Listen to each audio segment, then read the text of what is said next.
چاہے کسی کالج کا ہو، کسی سکول کا ہو،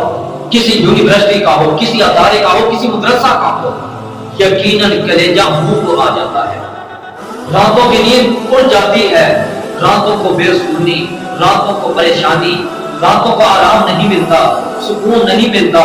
دن رات پریشانی، ٹینشن اور دماغ پر ایک بہت بڑا بوجھ بنا رہتا ہے۔ ہائے پتہ نہیں اس امتحان میں مجھے کامیابی ملے گی یا نہیں، پتہ نہیں اس امتحان میں مجھے کون سے کویسچن پوچھے جانے ہیں، پتہ نہیں ان سوالات کے جوابات مجھے آنے ہیں یا نہیں،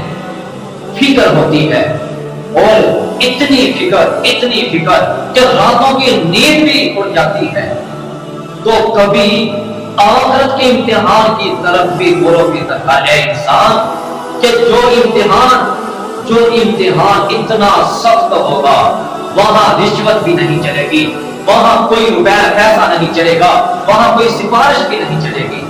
یہ دنیا کے امتحانات کتابوں سے آتے ہیں، وہ کتابیں دی جاتی ہیں، اے طالب علم اس کتاب کو پڑھ، اس کتاب کی اسٹڈی مطالعہ کر، اس کتاب سے اردو کی کتاب ہے، انگلش کی، فزکس کی، کیمسٹری کی، میتھ کی کتاب ہے، ان کتابوں سے آپ کو جو امتحان سوالات آئیں گے، آپ کا امتحان۔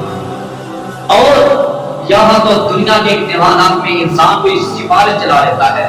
کہیں رشوت چلا لیتا ہے اور کہیں نقد کھا لیتا ہے، لیکن وہ روز قیامت کا جو امتحان ہوگا وہاں نہ نقل چلے گی، وہاں نہ دو نمبری چلے گی، وہاں نہ سفارش اور نہ ہی رشوت چلے گی۔ اور وہ امتحان بھی کیسا ہوگا؟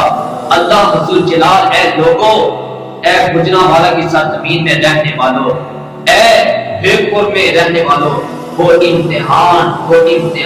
تیری زندگی کے بارے میں ہوگا، تیری زندگی کے بارے میں۔ یہ جو ٹائم گھڑی چلتی ہے، سوئی